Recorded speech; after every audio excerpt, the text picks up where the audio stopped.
Israelis are finally going back to Europe, as research shows that Israelis are fleeing their settler colonial society in mass.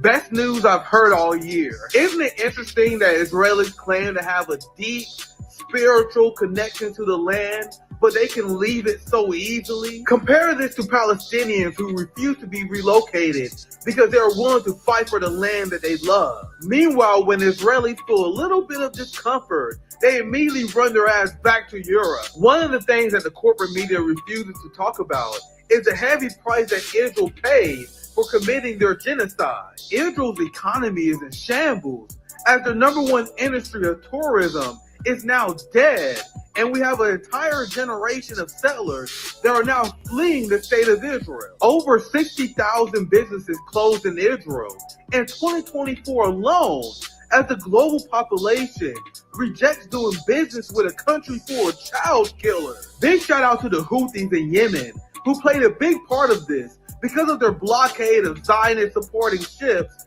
in the Red Sea. Israel falling apart like this, and settlers leaving their colonial project that they pretended was their holy land because of the acts of the resistance like Hamas and Hezbollah and Ansar Allah in Yemen, is a giant victory for the resistance.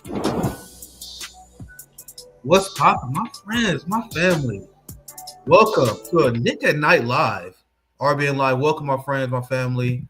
That was a story I definitely had to make a hotspot video on. It's very unfortunate for Europe. but what's happening right now, you have a lot of these Zionists who's spooked, don't have the same reason to fight for occupied Palestine, don't have the same attachment to the land that we've seen with Palestinians. So what they're going to do instead, and this is what Ben Shapiro, he openly said that the only reason why he doesn't live in Israel is because he feel like he can help Israel out more being a propagandist in America. So now what these people are going to do is that they're going to flee to Europe to continue to corrupt their government even more, make them support Israel even more, to crack down on free speech even more. That's what my interpretation of it when I read this headline. I think it's there's a lot of cope that they use here. Many are concerned about Israelis leaving Israel, but might they be rejuvenating Jewish life in the diaspora? Wonder what they mean by that. And this is very interesting timing because over the last few decades, as you guys see with the headline here, Israel always had a net inflow, more Jewish people, booming tourism industry. Now, as I explained in the video, that video I just showed you guys, you have tourism that is essentially dead, which is one of the biggest industries. Now you have more people leaving the country that's coming in. You have escalating boycotts. BDS was big before. Now it's larger than it's ever been, especially on the international scene. You have, as I mentioned in that video as well, 60,000. This is stuff that none of the media covers. Like whenever you listen to these Zionist propagandists, they feel, or they present this aura of cockiness, and I guess they have some reason to celebrate, considering the strength that Israel still willed. But they don't discuss the massive toll on the economy like we see here. 60,000 Israeli businesses close in 2024 as war takes toll on the economy. So think about the situation that the Zionist state is in. And I have a great guest. I want to bring my guest, Daniel Dumbrill, in here. But think about the situation that Israel is in right now, where you have an entire generation that is going through a mental health crisis. Actually, I need to find a headline to show you guys. There's a ton of young people that is going through therapy because remember, Israel is a state that has mandatory military service. It is also a society that is very casualty averse as well. So you have a ton of IDF soldiers that's coming back from Gaza. There's many that came back in Lebanon in a body bag. Numbers that the IDF still refuses to release. But the IDF has taken heavy losses, which is why they accepted that fraudulent ceasefire in the first place, so they can regroup. Another victory of the resistance. So you have an entire generation that has been traumatized, been disabled, a lot of families that lost family members. Many young people now allowed to participate in the market because of the draft. And then a lot of the older Israelis that have money, that have a second passport, they're leaving too. Because fuck this shit and get too real for them. So your most reliable spending block is consumed with never-ending war, and then they coming back broken. Older Israelis are fleeing in mass, and you have Israel in Yemen with a massive blockade of the Red Sea. That's also harming Israeli businesses. I won't pretend that the resistance haven't taken a big toll in this as well. It's been devastating for the fighters in Yemen. Lebanon have been particularly devastated. The Palestinian people suffered unlike we never seen before. But do not let these Zionist propagandists ever convince you that it came without a cause, that the Zionist regime is a regime that will last forever. It is weaker than it's ever been, especially internationally. But what I want to bring my guests. I just want to cover that, do a little quick talk about it as well. Found this story very funny. I have an amazing guest joining us. Another journalist from China. You guys know we've been broadening our horizons here and speaking to many people in China that can debunk the nonsense Western narrative. They want us to hate China. I'm not going to hate China. We have Daniel Dumbrill join us, commentator from China. Also host of his own YouTube channel that does very well. Great to have you on RBN for the very first time, Daniel. Great to meet you. Thanks for having me, Nick. Yeah, I've seen a bunch of your stuff, so it's good to be here. Yeah, it's actually great to, we follow each other. It's great to finally be in conversation with you. You saw my intro monologue. I wanted to ask you about your thoughts on the Israeli-Gaza conflict. I know you're in China. Yeah. And I'm a big Red Note enthusiast. It's one of the few ways that Americans can talk with our Chinese brothers and sisters. And one thing I noticed when I immediately went to Red Note is I noticed that I'm like just a filthy moderate in China. I'm considered a radical in the United States because everyone hates Zionism. Israelis were taking a lot of heat on Red Note. There's a lot of awareness being raised. So I want to get your perspective as someone who commentates in China.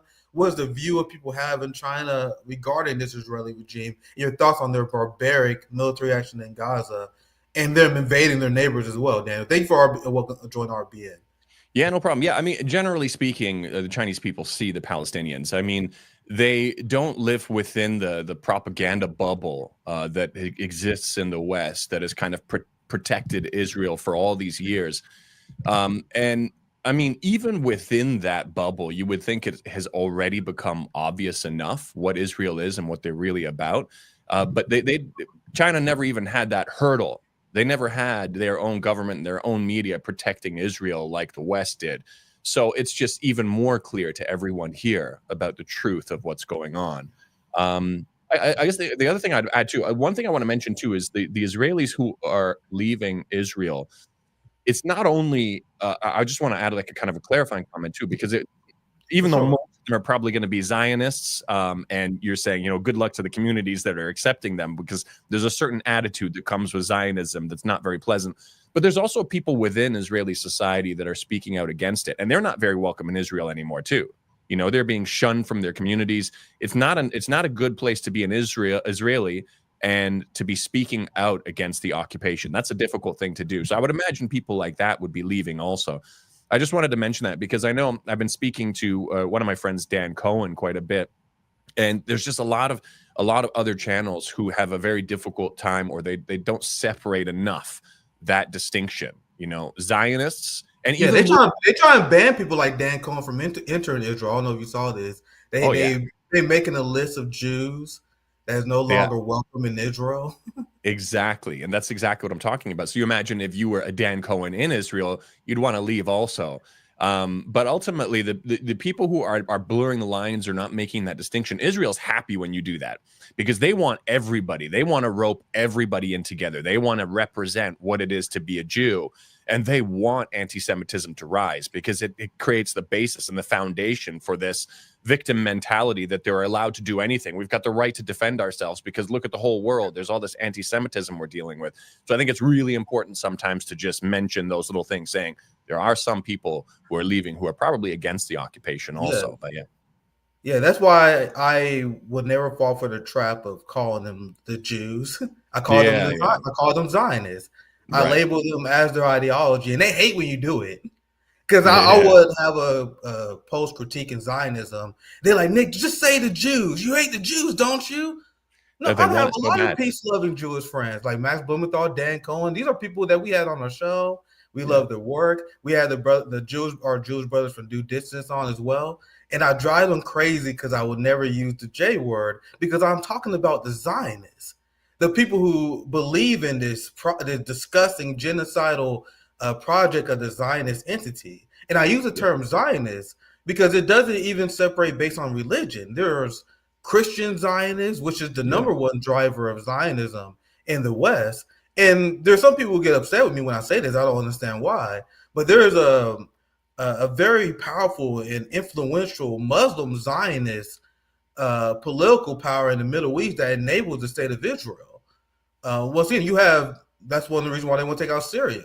That's one of the reasons why they take out Yemen. These are Arab countries who oppose the genocide in Gaza, who did anything they can to fight against Israel. Meanwhile, you have many of these Arab states that are enabling Israel. You have many who protected Israel as Iran retaliated. And that's why I always use that distinction of Zionists to highlight the people who are the genocidal apartheid advocates. Meanwhile, people like Jewish Voice for Peace, they're being victims of the quote-unquote anti-Semitism crackdown Donald Trump. But Daniel, I'll pass to you. Anything else you want to add?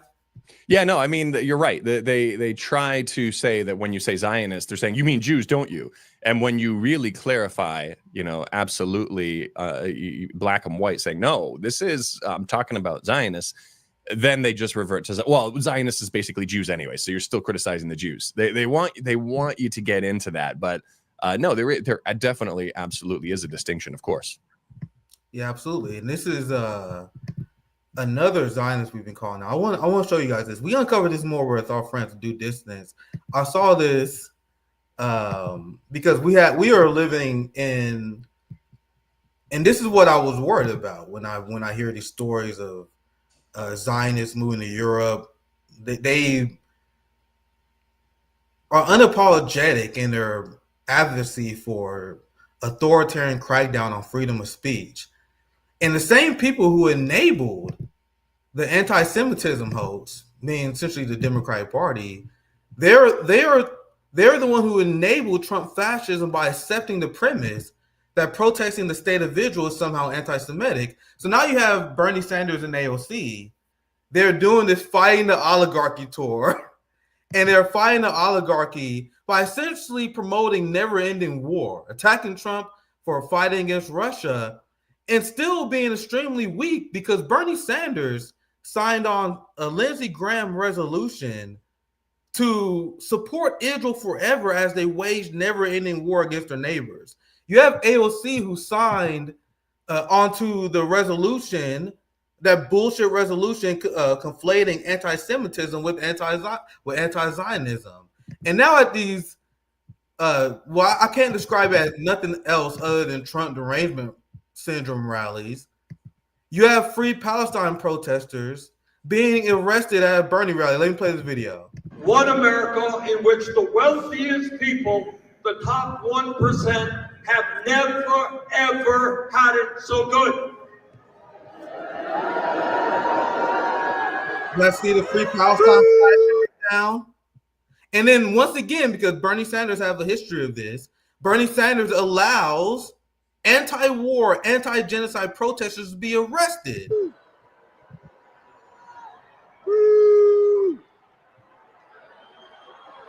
Are they booing?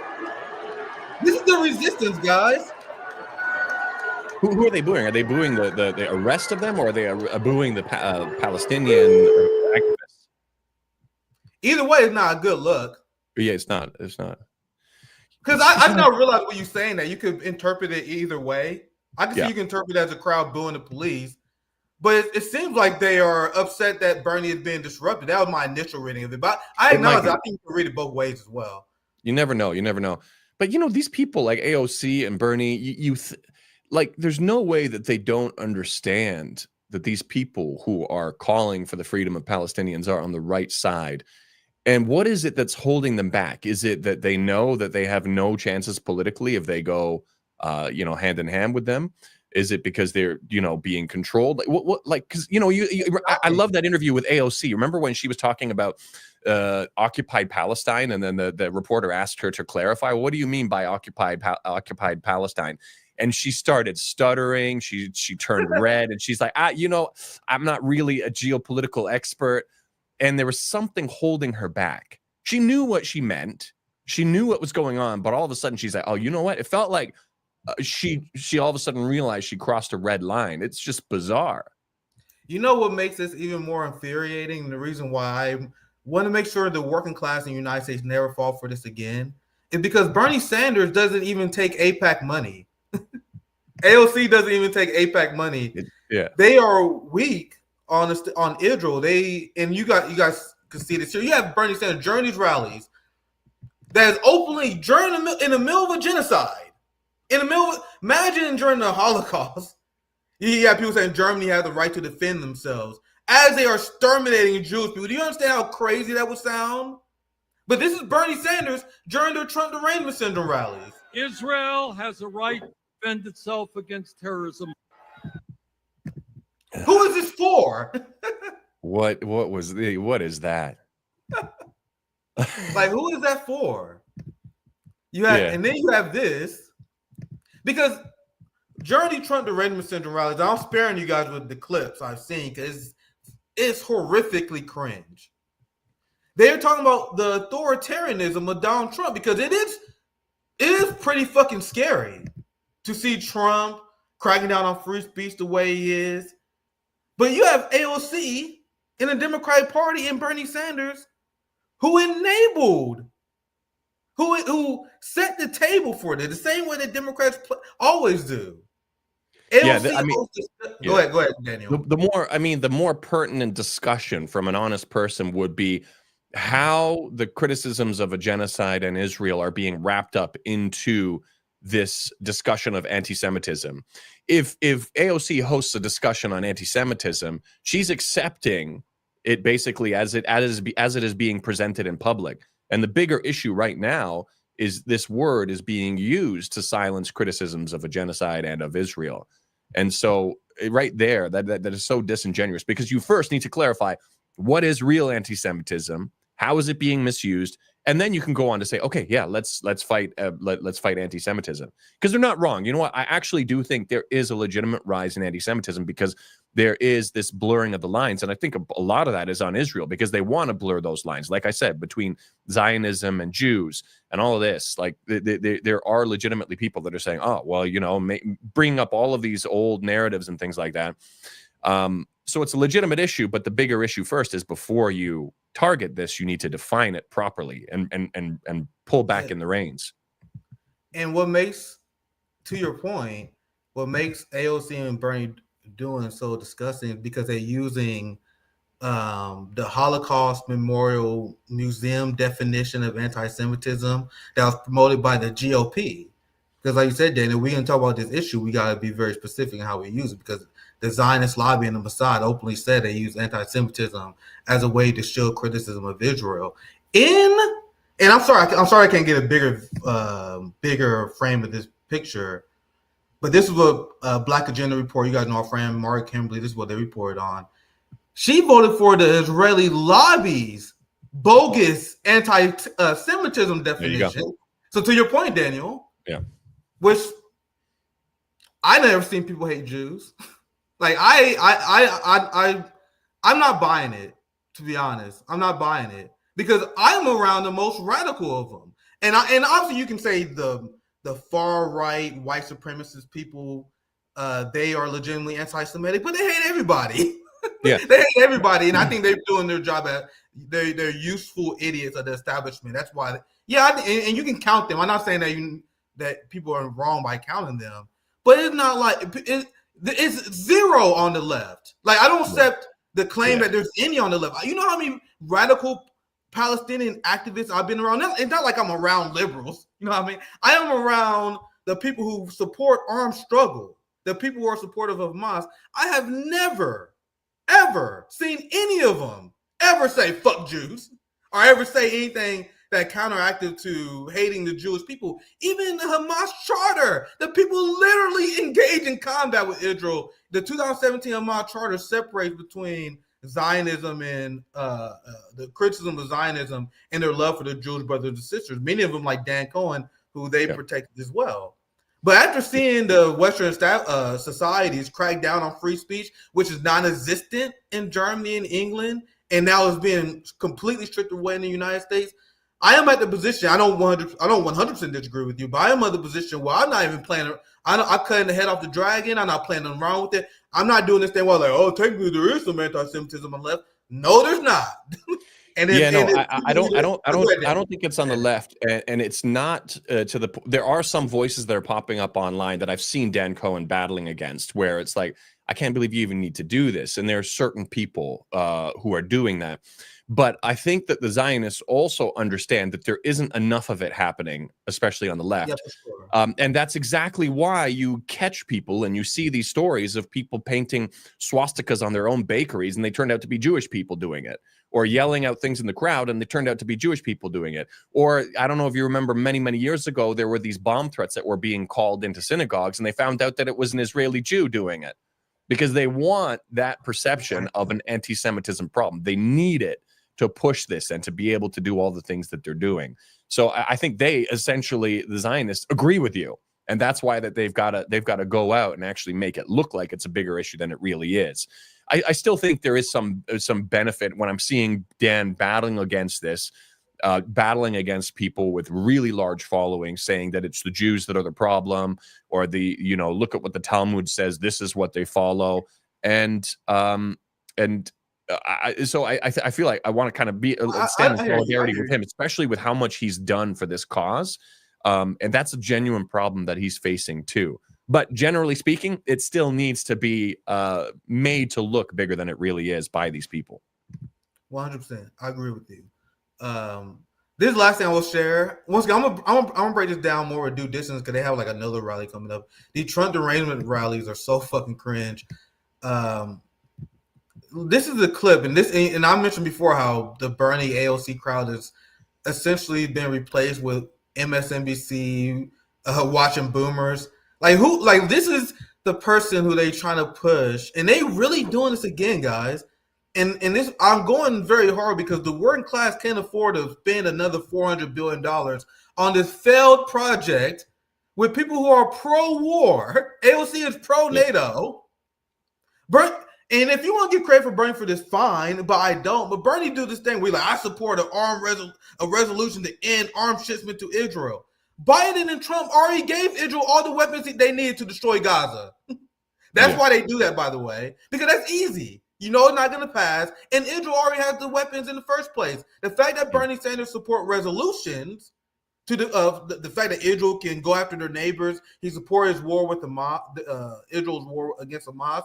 Now, who is Hamas? Once again, when Bernie Sanders said Israel had the right to defend himself, who is Hamas? Hamas is a group of Palestinian orphans. I saw an insane number, around 70-80% of Hamas fighters are people who have parents who was killed by Israel, orphans. So Bernie pretends to support the Palestinian people, but the second that they resist, Bernie wants them dead. Yep. You guys realize that? All these people on the left, they support Israel eradicating Hamas. I don't. They do lip service. They do lip service to. I think they recognize that they lost a lot of people for not. Their party lost a lot of people for not supporting the Palestinians, and they do lip service. But when it actually hits the fan, then they come out and like, okay, guys, you know what? No, we can't actually do this. We can't actually push it this far. I'm curious, what What accent did she do for liberals? I've seen her do her let me play this. I've seen her do her hood talk where she's like and all this. That's really entertaining. What was this? Was this like more like Taylor Swifty or? Dude, it's literally, you can't. I just played the clip. It's literally unbelievably cringe. Donald Trump is a criminal who was found guilty of 34 felony counts of fraud. Liable for sexual abuse. Like Biden. Of course he's lying and abusing and manipulating the stock market too. What are you doing? When he talks about rapists and criminals, he should look in the mirror. It's all like, you know, I've been living in China for 17 years now, and just like I look at this stuff, and it's all just like a game back and forth. Like, not, you know, they're all the same. It's like, you know, the Canadian elections are going on right now, you know, and I can vote from here if I wanted to. I'm like, what? Oh, it's the same thing. Like, what's the point? Like, what's the point? Like I don't know what your thoughts are on this, but it just goes back and forth. Now, obviously, there are a lot of big things changing, but I like Eric Lee. His quote was that more or less it's like in China, you can't change the parties, but you can change the policies. In the West, you can change the parties, but you can't change the policies. And you know, when it comes to Israel, that is like the epitome of that example of what he's talking about. Yeah, and I know that these segments may seem obvious to us in the RBN community who is 100% post-duopoly, who sees through these people. But I cannot stress enough that during the last Bernie campaign, $400 million was spent by the working class funding these people instead of funding mutual aid, instead of funding and propping up a third party. So as they are doing this tour right now, it's upon us to inform the world. Even though I know these segments can be repetitive, we have to be here to inform the working class who these politicians and members of the bourgeoisie who meant to mislead them. And this here in a nutshell, this be last down share, and we get to China. You can see the hatred that AOC has for the enemies of the United States, how she enables U.S. imperialism, because this still lives rent-free in my mind. Anderson Cooper asked AOC, when people hear the word socialism, they think Soviet Union, Cuba, and Venezuela. Is that what you have in mind? She says, of course not. What we have in mind and what of my policy are more closely resemble what we see in the UK, Norway, Finland, and Sweden. So the position of the Social Democrats is that UK, a fully fucking damn near fascist state where there's no free speech, that's the model that they want to emulate. Not countries like China that lifted, because Bernie hates China. They hate China. Not the country that uplift poverty. Not the country like Cuba that has a massive expansion of life expectancy, literacy rates, and education despite massive sanctions. AOC and the left in the United States wants to turn us to the UK. That's their vision. Meanwhile, I end the segment there. Any final thoughts on the Social Democrats and what I would call the general fake resistance in the United States, which is Bernie, AOC. All these people have anti-China derangement, anti-Russian derangement, and I can't stand it. You know what I mean? They are bane to the peace movement with their nonsense. But then I'll give you last thought, then we dive right into China. Yeah, I think it goes back to their red lines also. Like if I think Bernie Sanders once, there was a story of him going to Russia and praising their subways, how beautiful their subways looked, and then he got slammed for that. And it reminds me of, you know, like when LeBron James was also asked about the Hong Kong riots, and he just said something as simple as, I don't think we have all of the facts, which was an understatement of the year. He was right. He was the most correct person. And they just went crazy over him. They started drawing pictures of him looking like Mao Zedong. And then they started going through the NBA, excuse me, and asking everybody, what's their opinion? What's your opinion on China and Hong Kong? And it was almost like McCarthyism, like this witch hunt all over again. And so I think they also know that they can't even say, maybe there's some things we can learn from China. And that's a red line that they've got to say, no, I'm really against China. Yep. I want to. Sorry, we have a sandstorm here. We have a sandstorm that came in from Mongolia all the way to Chongqing, like 2,000 kilometers away, whatever that is in miles. Shit. It's like all the way across China. And I got a cough while I was in Tokyo just over a week ago, and this is just making it worse. So if you see me, it's all good. Sometimes it's like I got sandstorm cough. All right, so let's shift away from domestic politics here in the United States. I want to ask you more about what's going on in China. You guys know, as I mentioned earlier, I'm a big red note enthusiast. And obviously when TikTok came back, there was a lot of Americans that flee back to TikTok. And I have no idea why anyone would do that. Like, red note is like 1,000 fucking times better than TikTok. I guess I don't get the kids. I'm out of touch. I will admit that I'm a fucking old ass out of touch motherfucker, I guess. But red note is where it's at, man. And I showed you guys a video last time during my intro on our last show. I'm going to show you guys this video because ever since this tariff war, we have seen Chinese social media users, that the ones that we can see. I can only imagine what they're doing on the Chinese version of TikTok, who names evades me, on their giant social media platforms. But you have people in China that is absolutely cooking Donald Trump and MAGA for the ridiculous anti-China policies, and JD Vance for calling them peasants. So this is only a 30-second video. Then I'll pass it to you, Daniel, because I want you to speak a lot more on this regarding the Chinese reaction to tariffs and how you think that's going to go. But let's watch the video. I thought this was funny. MAGA, I don't want to criticize my own government. My government doing a fantastic job compared to your government. Imagine my government is my boyfriend. Your government is your boyfriend. My boyfriend is rich, being responsible, and do me good in bed. And your government, poor, steal your money, gaslighting you with fake democracy, fake freedom. Meanwhile, I'm here, and you're there. Oh, I just love the way he lied to me. Also, your boyfriend having golden shower with his master behind your back. Guess who his master? You know, one thing I've noticed ever since I joined Red Note is that the Chinese they're fucking hilarious. And this is why they hate us communicating, because we're humanizing each other. I'm seeing so many like these content creators with a sense of humor. Let me put like they have a sense of humor, and we get to see Tony from LC Science has been doing a lot in that category too. I don't know if you've seen him. The guy, he's this guy who does like accents, like he does like Southern accents, he does Donald Trump accents while he's selling. Oh yeah, I know. Yeah, I've seen him. Yeah, a lot of people saying the same thing. It's like, oh man, Chinese really have a sense of humor. I've been here for a long time, so obviously I know that. But this is an eye-opening moment for a lot of people. Yeah, it's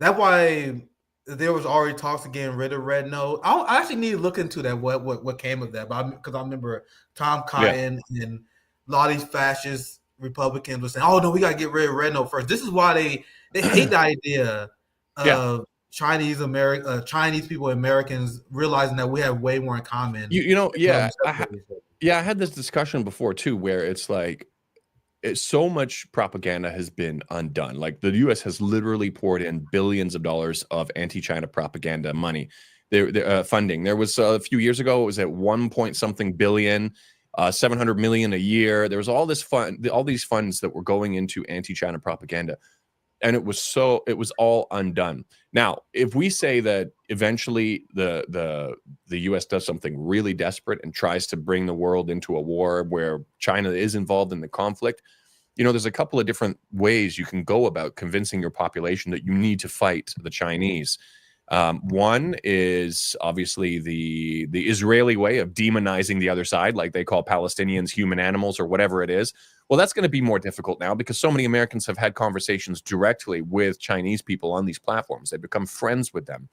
And then the other, a more traditional American method, is we need to go over there and save these people. We need to save them from their own government.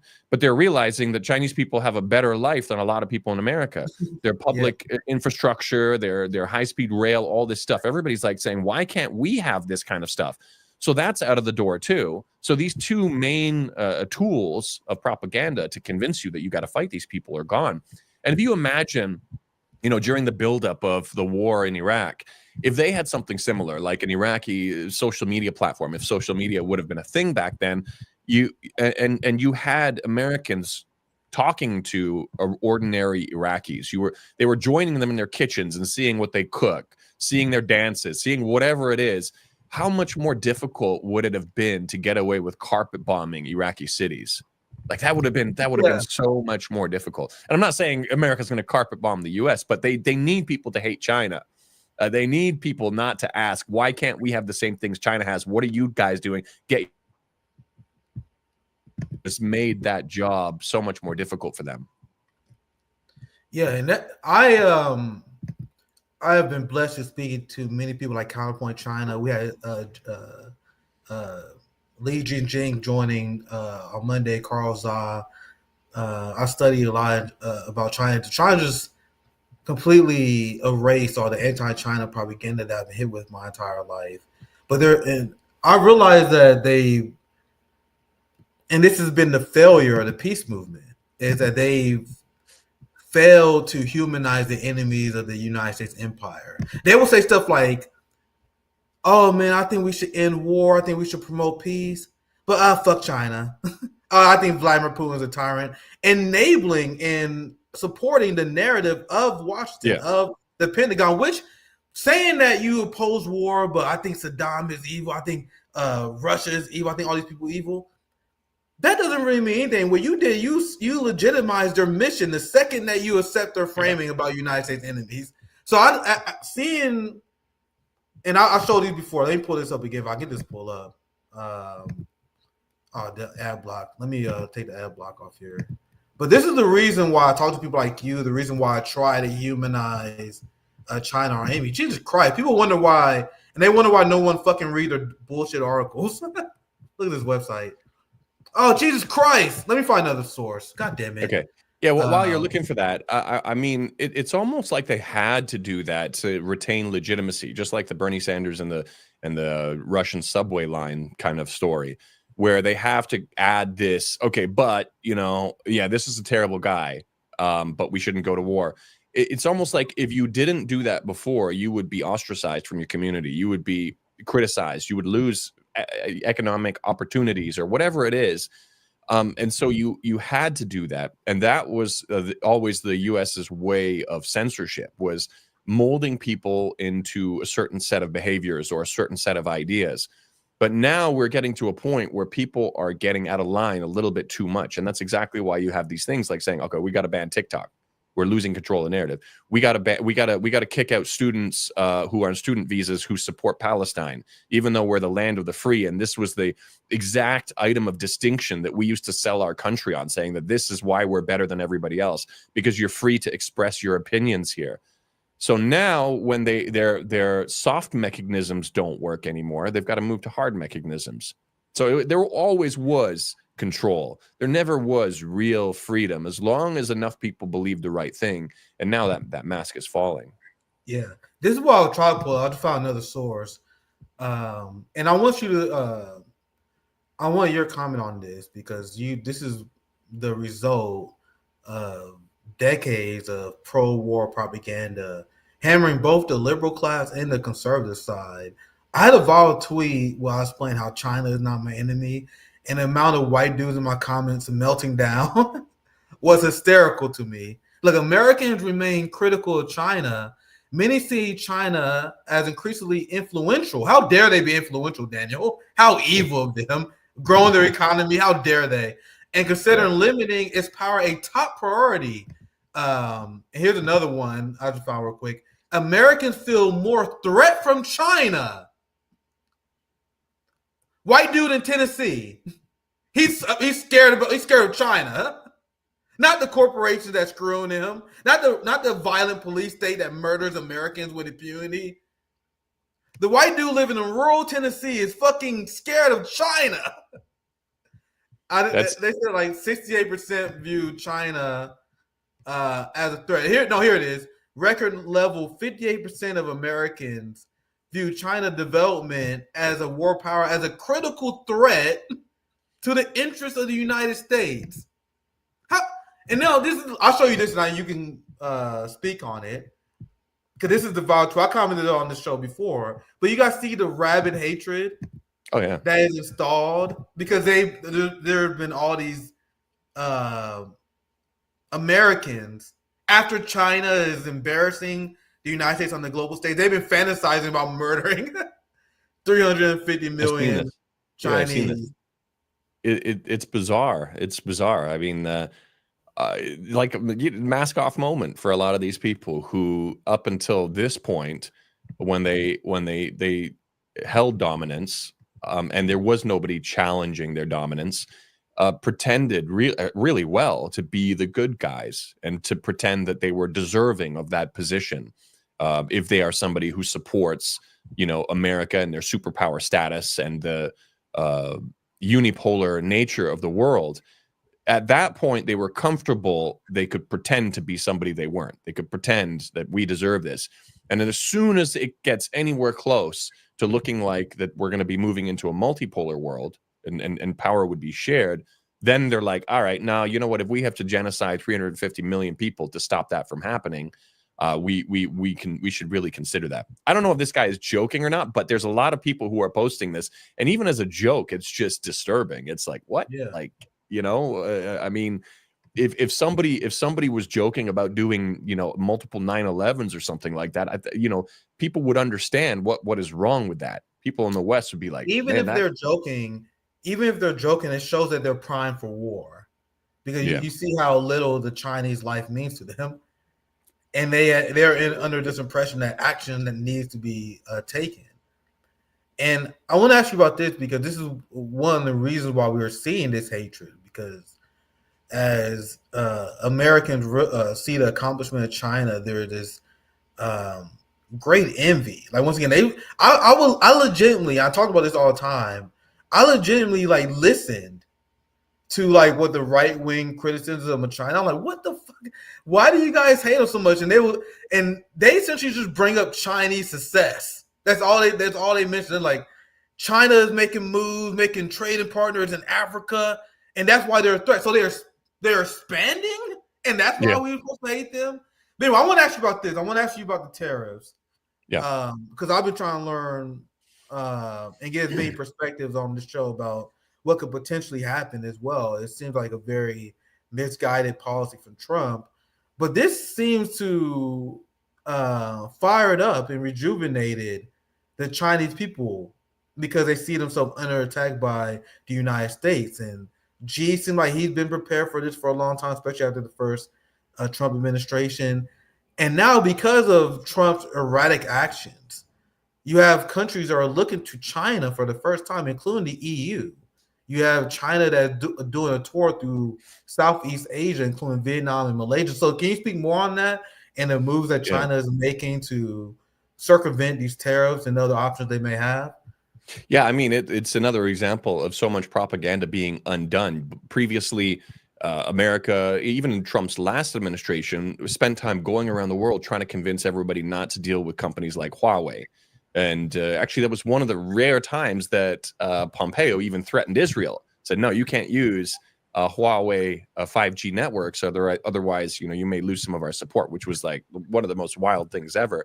But that's how much effort and how far they were willing to go to stop people from working with China. Now they've incentivized the entire world to work with China and to find alternative options. Domestically, I'm in the craft beer industry. I have a craft beer brewery in Shenzhen, and I've been speaking to other people in the same industry. And we rely on a lot of American hops. America grows some really great varieties of hops, but they're going to become really expensive now.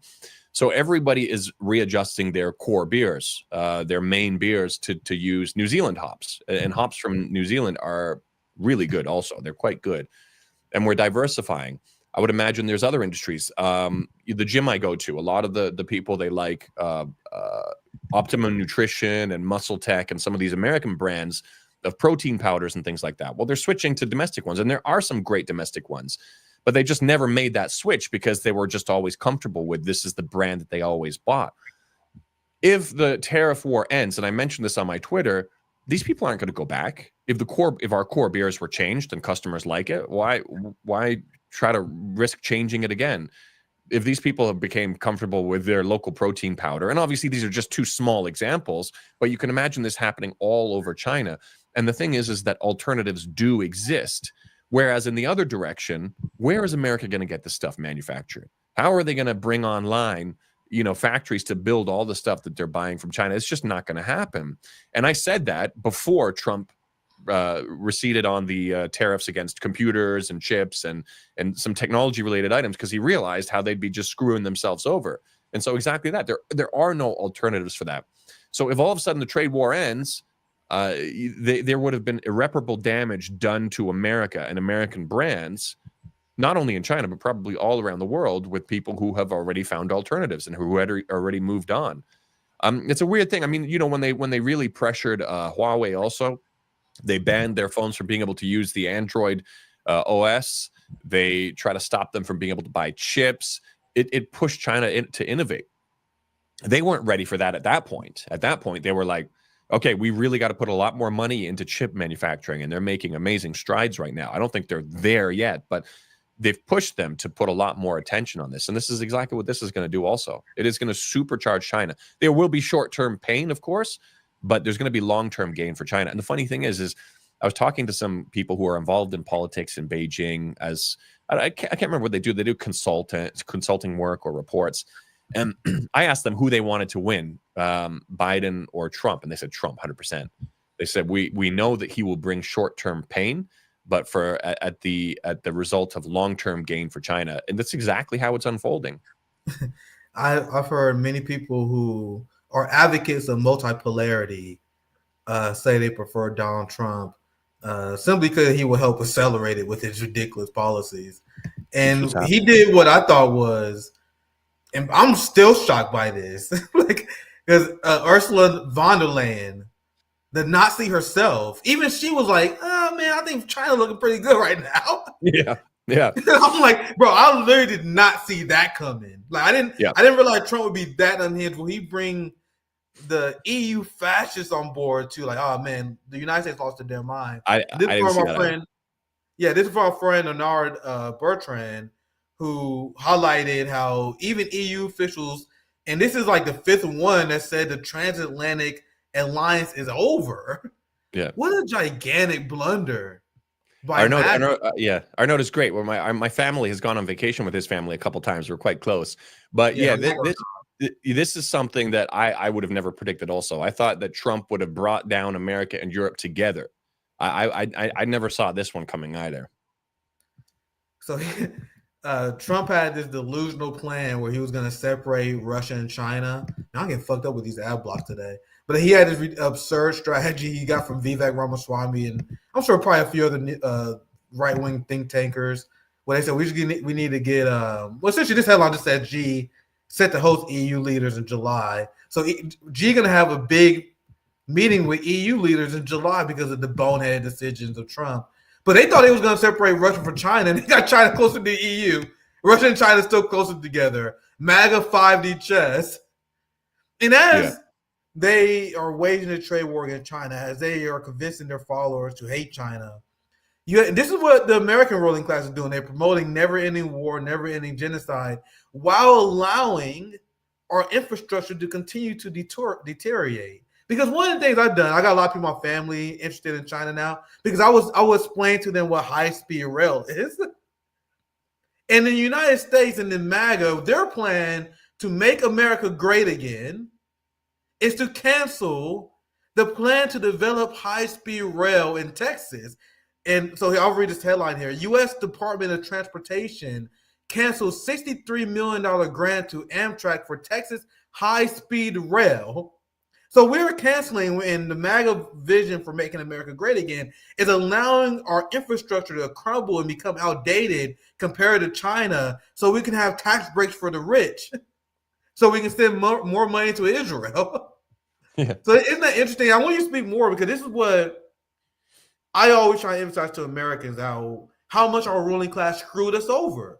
Because as our ruling class was spending trillions of dollars in Afghanistan, during that same period of time, China was creating futuristic architecture, having high-speed rail over the country. So can you speak more on the Chinese project, Daniel?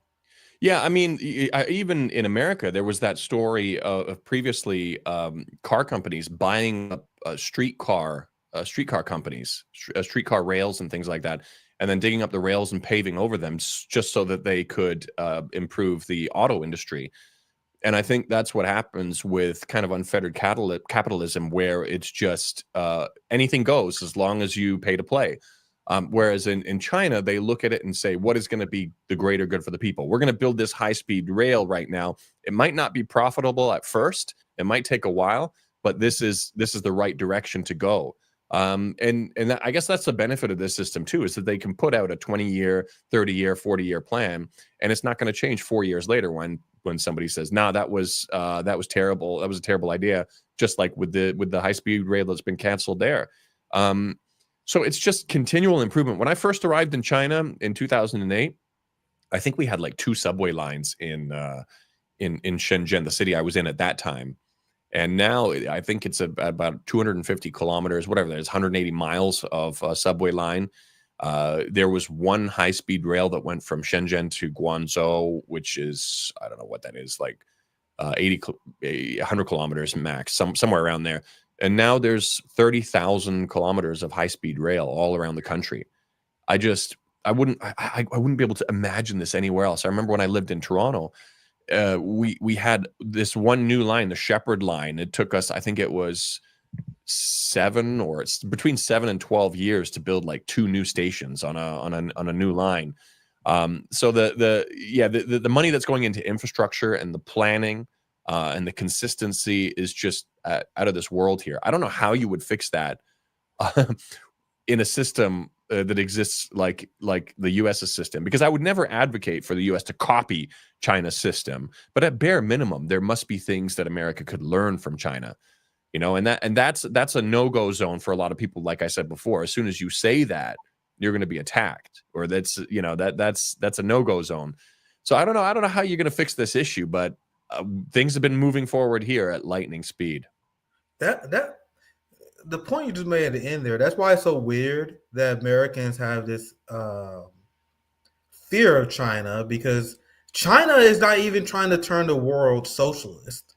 Like Xi and the Chinese government, they made it clear they don't care if you're a capitalist, they want to do business with anyone.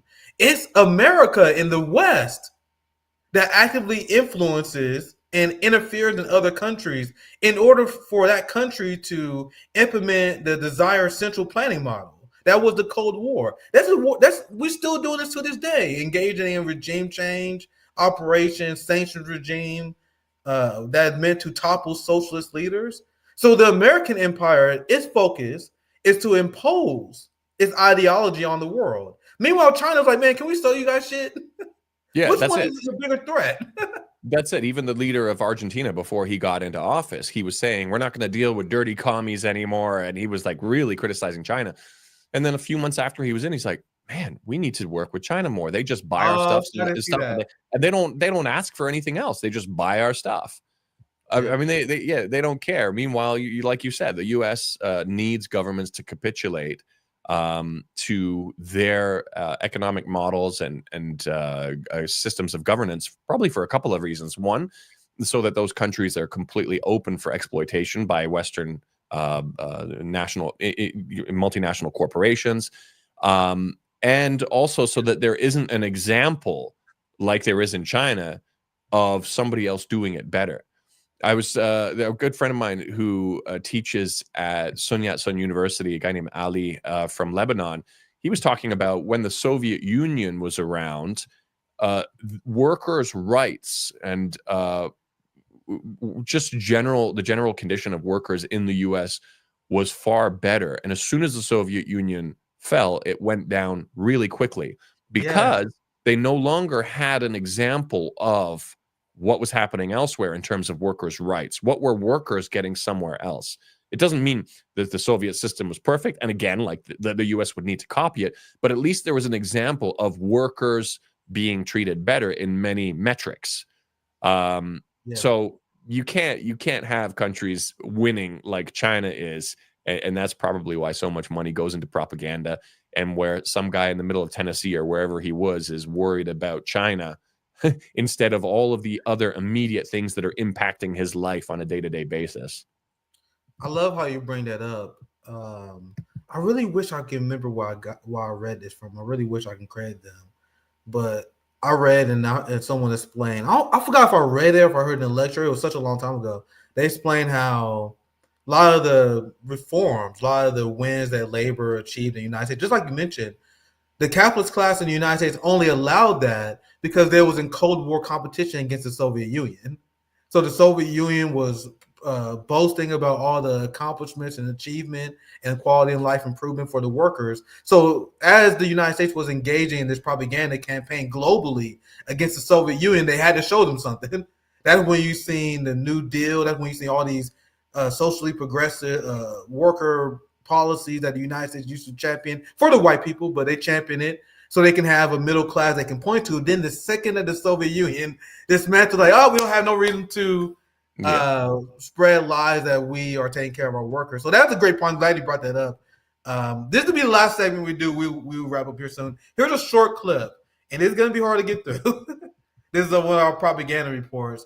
I want to show you guys the insane cope propaganda that spread that is infesting the minds of boomers all across this country, which is why we see these crazy polls. Segments like these is why you see people fantasizing about murdering hundreds of millions of Chinese. So this is only a 3-minute clip. I'm going to let a lot of it play because I want to pass it to you so you can debunk this. Here's a China hawk talking to one of the, I don't know this fucking guy's name. I'm blanking on the host names, but he's one of the most unhinged pro-war neocons you can possibly find on TV. Like, it doesn't get worse than him. He's a 10 out of 10 when it comes to a neocon.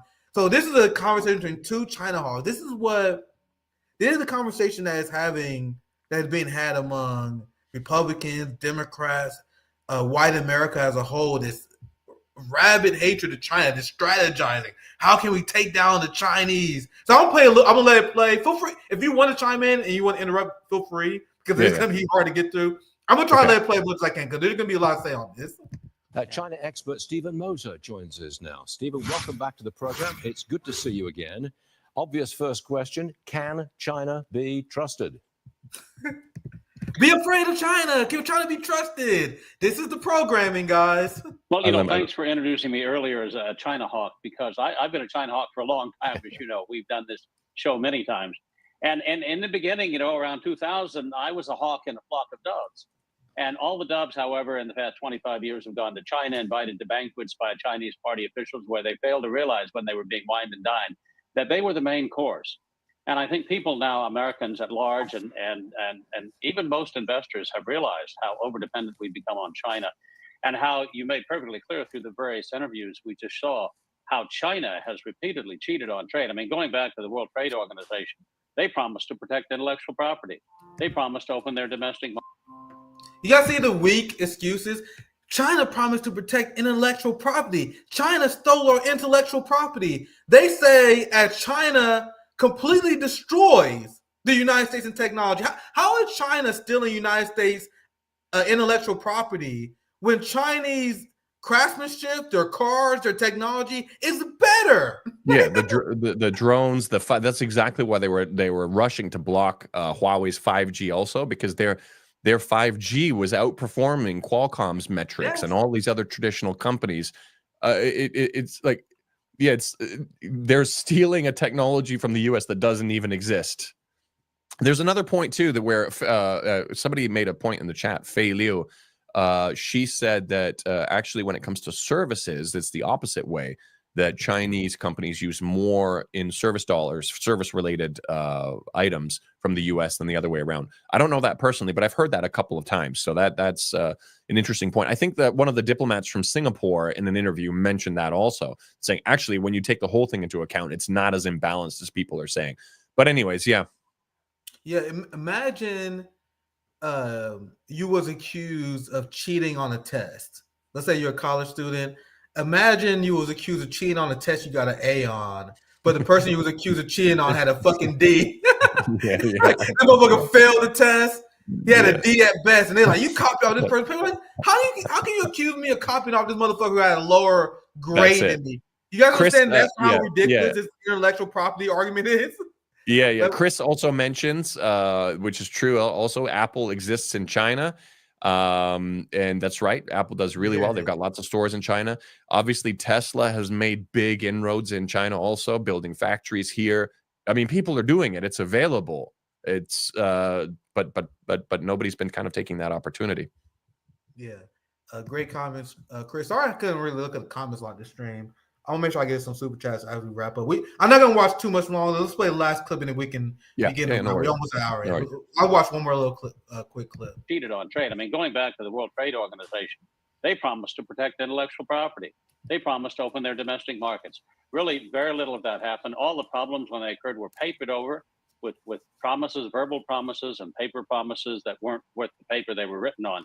And we finally have now an administration that is taking the threat from China seriously, because underlying all of the deceptions and the deceit we've seen from the Chinese Communist Party is this fundamental fact that China wants to dominate the 21st century, and it will do anything and everything it can to make sure that that happens. So we have to view every transaction with China through that light from a national security lens. And I realize this is a painful period for a lot of people. It's going to be very, very painful for the people in China too, Stuart, who have been the first and foremost victims of the Chinese Communist Party. Stephen, we've raised tariffs on China. They've raised tariffs on us. China has restricted rare earths exports. They've halted deliveries of Boeing jets. Are we at the point where this tariff fight is out of control?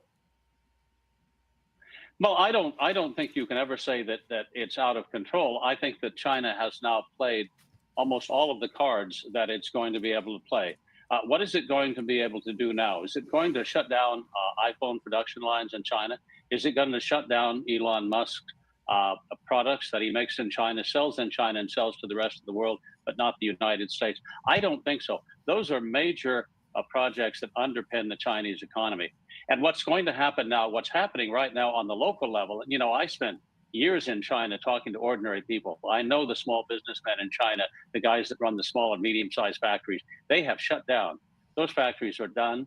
Those millions of employees are going home, except they can't go home because their parents came from the villages 40 years ago to work in the factories. They were raised by their grandparents 20 years ago. Those villages are now shutting down. They're old. The elderly in the villages are old and dying. There's no soft rice paddy for them to land on again. China will have a huge population of unemployed, displaced workers in the years to come. And I think China is going to be absorbed with its internal problems and be forced to deal with those first. And they're going to back off on the tariff war. China's internal problems. Hold all the big cards, and we are going to win. 30 seconds, last to you.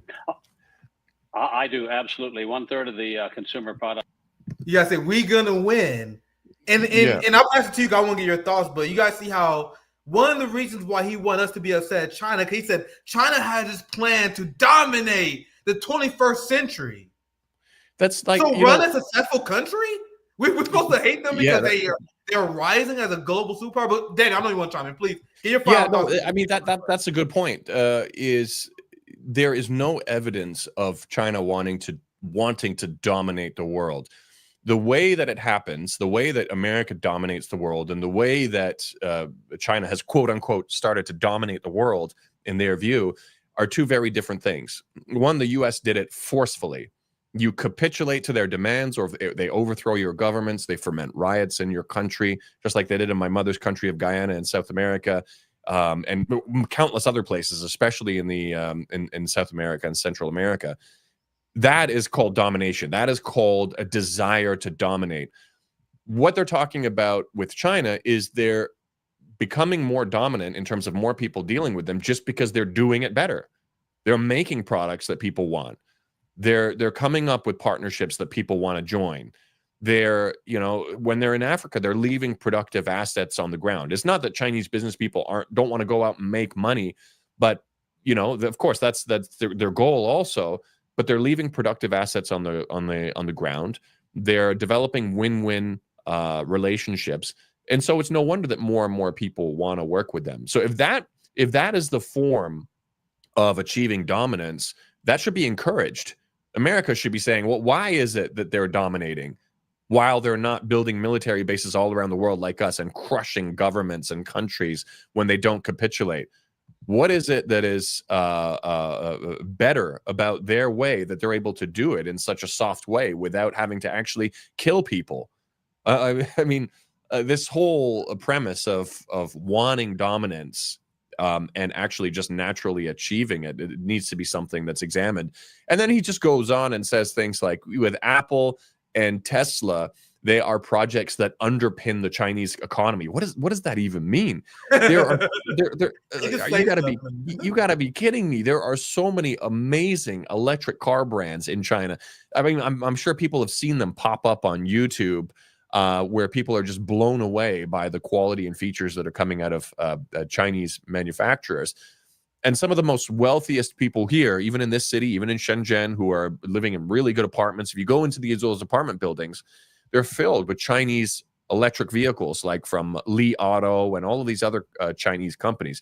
There are quite a few people who are buying Teslas also. I think Tesla's doing pretty well, but by no means is Apple and Tesla underpinning the Chinese economy. That is the most ridiculous statement ever. And you can see that he's just stretching at anything possible to paint this picture. Yeah, very well said, Dan. It was great to have you on. It's great to chat with you for the first time. Do you mind taking this chat on real quick? I want to get you out here, but do you have a quick answer to the super chat, John? I don't know. I know that a lot of these countries are looking at exploring relations with China more and more now because of what's going on. There was a really interesting story of people in Vietnam actually cheering on China's response to the tariffs. And I saw other commentaries online that saying that, well, that really shows it when they're bringing Vietnam and China together. So I think, obviously historically there have been some tensions there, but with what's unfolding, it's bringing them closer and closer together. China has been far closer with countries like Cambodia and all of these other ones, but I think this is a turning point for the relationship with China and Vietnam, just like it is with China and Europe and many other countries because of what's going on. Exactly what I was talking about earlier in the conversation. There's going to be short-term pain, but for a long-term gain for a country like China. Yeah, well said. I appreciate your expertise and you joined us on RBN. I think we were streaming this on your channel as well. Do you want to promote your channel? Will you have any work coming out? Any last things you want to shout out for our audience if they want to follow your work? I appreciate you coming on. It was a great conversation. There was somebody who asked, "Is there a Pizza Hut in China?" Yes, there's a Pizza Hut in China. They got Pizza Hut, KFC, McDonald's. They got all of that. I mean, these brands are welcome to come in. So this idea that they're restricted somehow is just absolute garbage. It's more, animosity towards China doing things better, and also China bringing up a lot of their own brands also. But yeah, I don't see anything else there. But I have a feeling that a lot of your audience already kind of sees through a lot of the BS when it comes to China. Yeah, I mean, hopefully some of the stuff we discussed was still helpful nonetheless. Yeah, like you guys would be surprised, man. There's a reason why we got hammered this shit over and over again. There was someone, and I think some people saw on Twitter because this guy commented on my timeline. He has MAGA in his name. He literally said that watching our show, he changed his opinion on China. I mean, these are. I know it may seem obvious to us, but you never know who's watching for the first time, man. You never know who someone who got bad information who's scrolling on. And I see it all the time. People who had their opinion changed. So I'm blessed to have a platform to be able to do that. So make sure you guys check out Daniel and his channel. I appreciate you guys for joining. Tomorrow we got a post duopoly show with This is Harlan's Media. That should be a fun one. So thank you guys for watching. Have a great rest of your night.